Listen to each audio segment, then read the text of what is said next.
Shalom saudara dan saudariku terkasih. Selamat datang di channel Ayat-Ayat Kasih. Peristiwa diturunkannya air bah di dalam Alkitab adalah sebuah peristiwa ikonik yang pasti sebagian besar dari kita pernah mendengarnya. Peristiwa air bah membuat peradaban manusia kembali dari awal. Seperti ketika awal mula manusia diciptakan, memulai hidup di luar Taman Eden. Kitab yang akan ayat-ayat kasih bacakan hari ini, Kejadian 10 ayat 1-32, berisi daftar keturunan Nuh yang berasal dari ketiga anak-anaknya, Sem, Ham, dan Yafet. Salah satu pasal di kitab Kejadian ini berisi banyak nama yang kedengarannya asing di telinga kita, yang mungkin hanya tertulis satu kali saja di dalam Alkitab. Tapi selain nama-nama asing itu, ada juga nama-nama orang maupun nama-nama tempat yang sering kali kita temukan dalam kisah-kisah yang ada di dalam Alkitab. Nuh dengan segala kepatuhannya kepada Allah, dalam iman dan ucapan syukurnya kepada Allah yang telah mengikat perjanjian dengannya, bukan jaminan bahwa anak-anaknya juga akan menunjukkan iman dan kepatuhan yang sama. Dari keturunan Ham contohnya, muncullah orang-orang yang tidak mengenal Tuhan seperti orang Asyur, Filistin, dan penduduk tanah Kanaan. Alkitab menunjukkan bahwa bangsa-bangsa tersebut adalah bangsa penyembah berhala, padahal mereka berasal dari keturunan yang sama, yaitu keturunan Nuh. Dari garis keturunan Nuh pula, salah satu keturunan Sem adalah Abraham, bapa setiap orang percaya, yang pada akhirnya salah satu keturunannya adalah Daud, sampai kepada Yesus, Allah Bapa yang mengorbankan dirinya untuk menembus kita dari dosa. Perikop yang akan kita baca menunjukkan bagaimana keturunan Nuh tersebar ke segala penjuru dunia. Dalam penyebarannya, keturunan Nuh juga membentuk bahasa dan peradaban. Silsilah yang akan kita baca juga mengungkapkan terpenuhinya tugas yang Allah berikan kepada manusia untuk beranak cucu dan memenuhi bumi. Allah memelihara manusia yang diciptakan turun-temurun, memenuhi janji yang pernah Dia ucapkan kepada Nuh, orang yang hidup benar di matanya. Siapkan dirimu, saudara dan saudariku. Atur napasmu dan biarkan ayat-ayat yang dituliskan penulis kitab Kejadian ini ribuan tahun yang lalu menghantarkanmu dalam tidurmu malam ini. Kejadian 10 ayat 1-32. Daftar bangsa-bangsa keturunan Sem, Ham, dan Yafet. Inilah keturunan Sem, Ham, dan Yafet, anak-anak Nuh. Setelah air bah itu, lahirlah anak-anak lelaki bagi mereka. Keturunan Yafet ialah Gomer, Magog, Madai, Awan, Tubal, Mesek, dan Tiras. Keturunan Gomer ialah Askenas, Rifat, dan Togarma. Keturunan Yawan ialah Elisa, Tarsis, orang Kitim, dan orang Dodanim.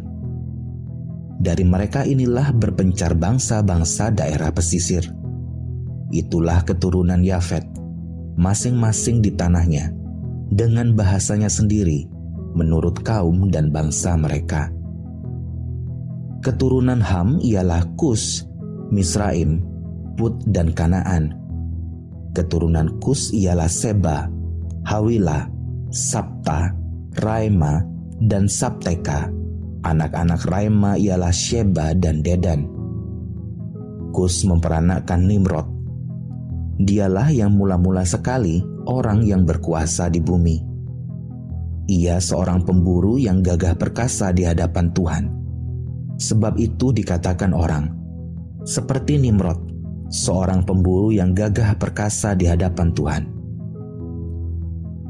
Mula-mula kerajaannya terdiri dari Babel, Erek, dan Akad, semuanya di tanah Sinear. Dari negeri itu ia pergi ke Asyur, lalu mendirikan Niniwe, Rehoboth-ir, Kalah, dan Resen di antara Niniwe dan Kalah. Itulah kota besar itu. Misraim memperanakkan orang Ludim, orang Anamim, orang Lebamim, orang Lehabim, orang Naftuhim, orang Patrusim, orang Kasluhim, dan orang Kaftorim. Dari mereka inilah berasal orang Filistin. Kanaan memperanakkan Sidon, anak sulungnya, dan Het, serta orang Yebusi, orang Amori, dan orang Girgasi, orang Hewi, orang Arki, orang Sini, orang Arwadi, orang Semari, dan orang Hamati. Kemudian berseraklah kaum-kaum orang Kanaan itu. Daerah orang Kanaan adalah dari Sidon ke arah Gerar sampai ke Gaza, ke arah Sodom, Gomora, Atma, dan Seboim sampai ke Lasa. Itulah keturunan Ham menurut kaum mereka, menurut bahasa mereka, menurut tanah mereka, menurut bangsa mereka. Lahirlah juga anak-anak bagi Sem, bapa semua anak Eber serta abang Yafet. Keturunan Sem ialah Elam, Asyur, Arpaksad, Lut, dan Aram. Keturunan Aram ialah Us, Hul, Geter, dan Mas. Arpaksad memperanakkan Selah, dan Selah memperanakkan Eber. Bagi Eber lahir 2 anak laki-laki. Nama yang seorang ialah Pelek, sebab dalam zamannya bumi terbagi, dan nama adiknya ialah Yoktan. Yoktan memperanakkan Almodad, Selef, Hazarmawet, dan Yera, Hadoram, Uzal, dan Dikla, Obal, Abimael, dan Sheba, Ofir, Hawila, dan Yobab. Itulah semuanya keturunan Yoktan. Daerah kediaman mereka terbentang dari Mesa ke arah Sefar, yaitu pegunungan di sebelah timur. Itulah keturunan Sem, menurut kaum mereka, menurut bahasa mereka, menurut tanah mereka, menurut bangsa mereka. Itulah segala kaum anak-anak Nuh menurut keturunan mereka, menurut bangsa mereka. Dan dari mereka itulah berpencar bangsa-bangsa di bumi setelah air bah itu.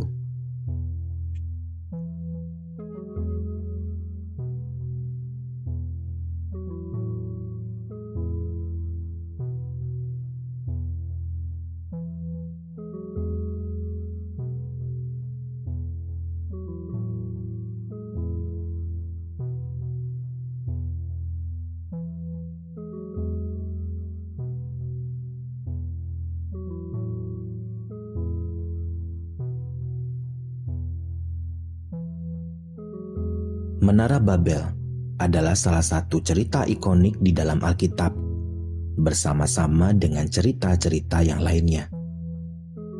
Penulisan Menara Babel di dalam Kejadian 11 ayat 1-9 seakan-akan terpisah dari perikop yang mendahulinya ataupun perikop sesudahnya.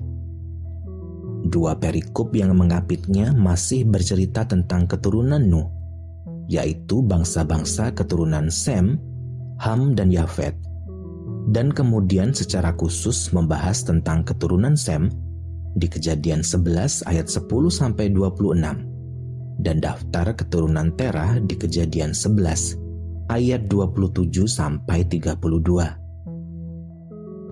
Dalam cerita tentang Menara Babel dikatakan bahwa manusia berusaha membuat sebuah menara yang puncaknya sampai ke langit. Sebuah bangunan yang dibangun dengan batu bata dan tergala-gala sebagai tanah liat. Manusia yang telah Allah selamatkan dari air bah, yang Allah harapkan bisa menjadi sebuah generasi baru yang bergaul dengan Allah, tidak bisa memenuhi harapan Allah. Dengan sumber daya alam yang berlimpah, alat dan pengetahuan yang berkembang pesat, manusia tidak melibatkan Allah di dalam rencana yang dibuatnya. manusia juga tidak mencari. Apakah memang membangun sebuah menara adalah yang Allah ingin manusia lakukan? Manusia mulai lupa bahwa tugas mereka di bumi adalah berkembang biak dan memenuhi bumi, bukan berkumpul supaya tidak terserak di tanah yang sedang mereka diami. Manusia mulai menjadi makhluk yang sombong. Saudara dan saudariku terkasih, menjadi istimewa dan lebih dari yang lain seringkali kita temui sebagai salah satu upaya untuk bertahan di tengah zaman ini. Di dalam segala keperluan, kasih Allah dengan berbagai cara yang tidak kita duga mendekatkan diri kita padanya untuk mengembalikan segala kemuliaan yang ada hanya bagi Dia. Siapkan dirimu, saudara dan saudariku. Atur napasmu dan biarkan ayat-ayat firman Allah ini menemanimu dalam waktu tidurmu saat ini. Kejadian 11 ayat 1-9. Menara Babel. Adapun seluruh bumi, satu bahasanya dan satu logatnya. Maka berangkatlah mereka ke sebelah timur dan menjumpai tanah datar di tanah Sinear. Lalu menetaplah mereka di sana. Mereka berkata seorang kepada yang lain, "Marilah kita membuat batu bata dan membakarnya baik-baik." Lalu bata itulah dipakai mereka sebagai batu dan tergala-gala sebagai tanah liat. Juga kata mereka, "Marilah kita dirikan bagi kita sebuah kota dengan sebuah menara yang puncaknya sampai ke langit, dan marilah kita cari nama supaya kita jangan terserak ke seluruh bumi." Lalu turunlah Tuhan untuk melihat kota dan menara yang didirikan oleh anak-anak manusia itu. Dan Ia berfirman, "Mereka ini satu bangsa dengan satu bahasa untuk semuanya. Ini barulah permulaan usaha mereka. Mulai dari sekarang, apapun juga yang mereka rencanakan, tidak ada yang tidak akan dapat terlaksana. Baiklah kita turun dan mengacau balaukan di sana bahasa mereka, sehingga mereka tidak mengerti lagi bahasa masing-masing." Demikianlah mereka diserakkan Tuhan dari situ ke seluruh bumi, dan mereka berhenti mendirikan kota itu. Itulah sebabnya sampai sekarang nama kota itu disebut Babel, karena disitulah dikacau balaukan Tuhan bahasa seluruh bumi, dan dari situlah mereka diserakkan Tuhan ke seluruh bumi. Kejadian 11 ayat 10-26. Keturunan Sem.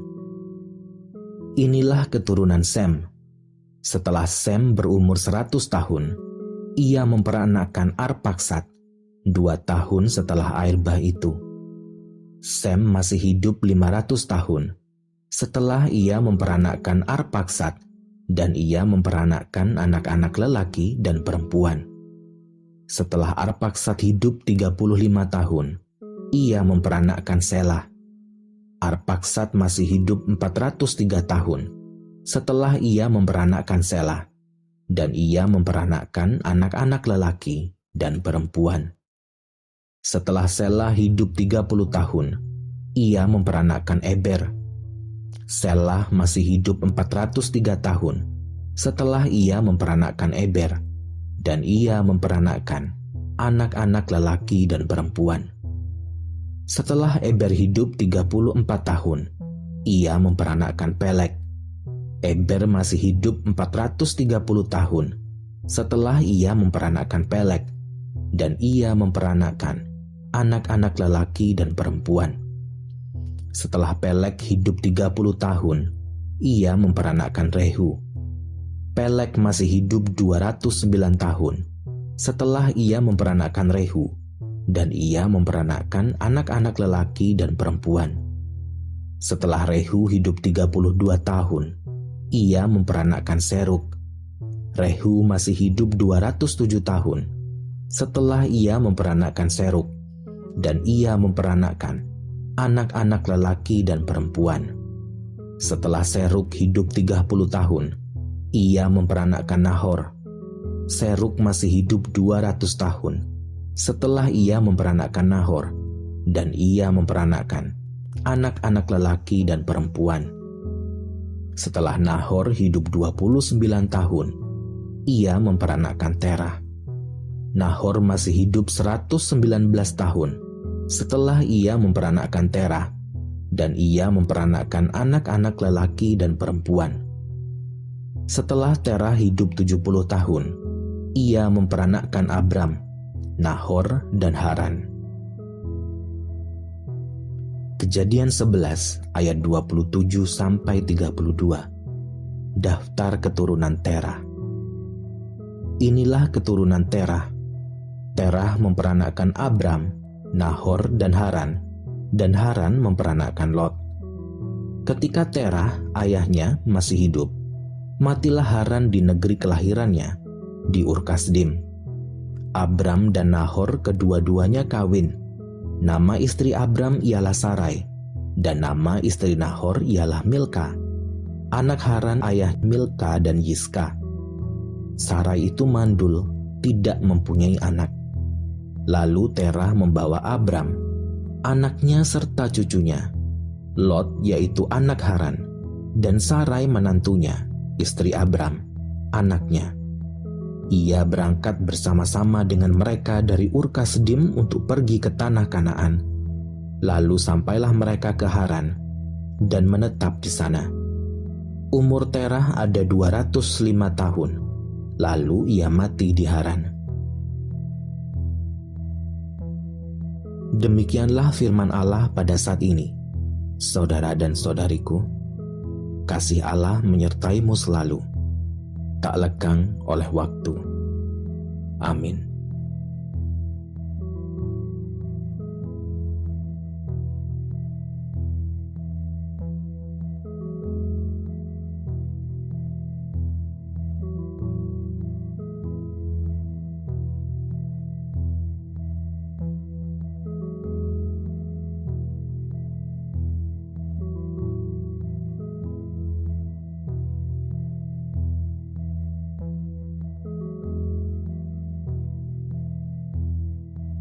Di dalam hidup kita masing-masing, ada banyak kesempatan yang lewat di depan mata kita.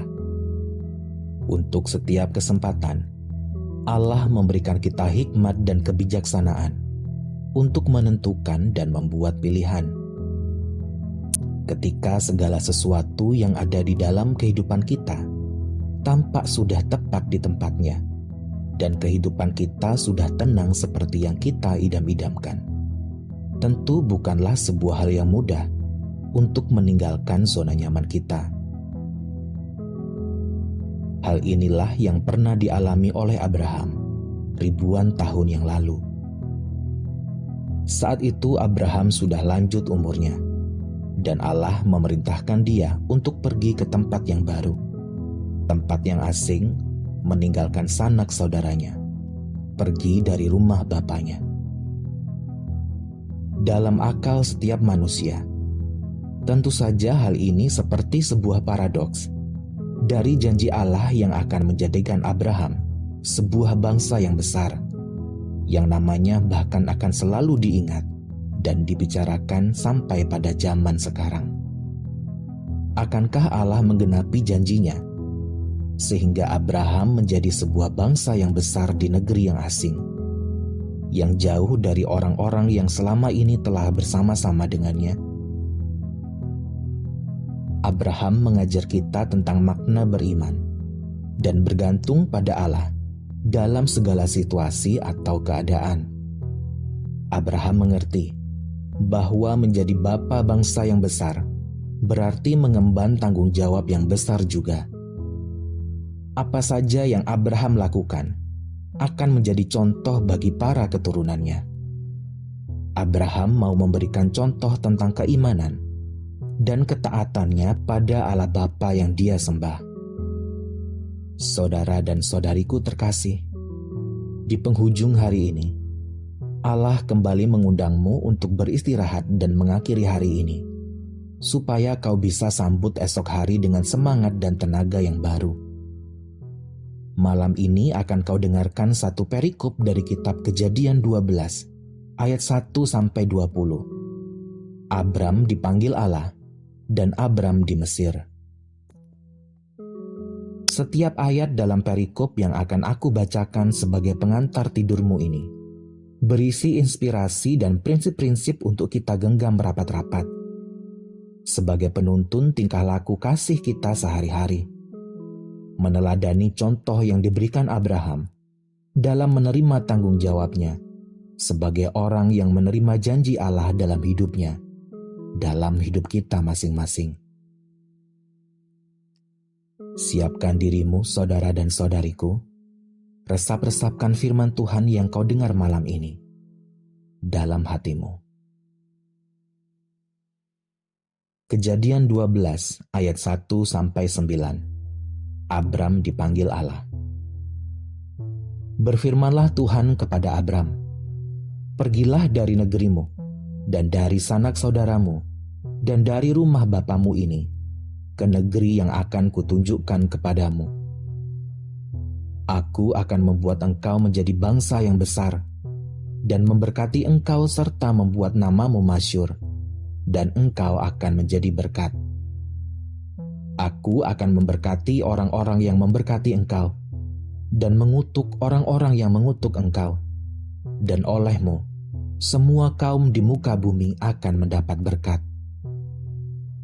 Lalu pergilah Abram seperti yang difirmankan Tuhan kepadanya, dan Lot pun ikut bersama-sama dengan dia. Abram berumur 75 tahun ketika ia berangkat dari Haran. Abram membawa Sarai, istrinya, dan Lot, anak saudaranya, dan segala harta benda yang didapat mereka dan orang-orang yang diperoleh mereka di Haran. Mereka berangkat ke tanah Kanaan, lalu sampai di situ. Abram berjalan melalui negeri itu sampai ke suatu tempat dekat Sikem, yakni pohon tarbantin di Mor. Waktu itu orang Kanaan diam di negeri itu. Ketika itu Tuhan menampakkan diri kepada Abram dan berfirman, "Aku akan memberikan negeri ini kepada keturunanmu." Maka didirikannya di situ mezbah bagi Tuhan yang telah menampakkan diri kepadanya. Kemudian ia pindah dari situ ke pegunungan di sebelah timur Betel. Ia memasang kemahnya dengan Betel di sebelah barat dan Ai di sebelah timur. Lalu ia mendirikan di situ mezbah bagi Tuhan dan memanggil nama Tuhan. Sesudah itu, Abram berangkat dan makin jauh ia berjalan ke tanah Negeb. Kejadian 12 ayat 10-20. Abram di Mesir. Ketika kelaparan timbul di negeri itu, pergilah Abram ke Mesir untuk tinggal di situ sebagai orang asing, sebab hebat kelaparan di negeri itu. Pada waktu ia akan masuk ke Mesir, berkatalah ia kepada Sarai istrinya, "Memang aku tahu bahwa engkau adalah seorang perempuan yang cantik parasnya. Apabila orang Mesir melihat engkau, mereka akan berkata, 'Itu istrinya.' Jadi mereka akan membunuh aku dan membiarkan engkau hidup. Katakanlah bahwa engkau adikku, supaya aku diperlakukan mereka dengan baik karena engkau, dan aku dibiarkan hidup oleh sebab engkau." Sesudah Abram masuk ke Mesir, orang Mesir itu melihat bahwa perempuan itu sangat cantik. Dan ketika punggawa-punggawa Fir'aun melihat Sarai, mereka memuji-mujinya di hadapan Fir'aun, sehingga perempuan itu dibawa ke istananya. Fir'aun menyambut Abram dengan baik-baik, karena ia mengingini perempuan itu, dan Abram mendapat kambing domba, lembu sapi, keledai jantan, budak laki-laki dan perempuan, keledai betina dan unta. Tetapi Tuhan menimpakan tulah yang hebat kepada Fir'aun, Demikian juga kepada seisi istananya, karena Sarai, istri Abram itu. Lalu Fir'aun memanggil Abram serta berkata, "Apakah yang kau perbuat ini terhadap aku? Mengapa tidak kau beritahukan bahwa ia istrimu? Mengapa engkau katakan, 'Dia adikku,' sehingga aku mengambilnya menjadi istriku? Sekarang, inilah istrimu, ambillah dan pergilah." Lalu Fir'aun memerintahkan beberapa orang untuk mengantarkan Abram pergi, bersama-sama dengan istrinya dan segala kepunyaannya.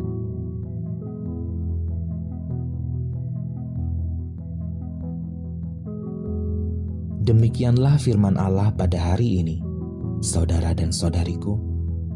Biarkanlah firman singkat ini mengingatkanmu kembali akan kasih Allah mula-mula kepadamu. Kasih Allah menyertaimu selalu, tak lekang oleh waktu. Amin.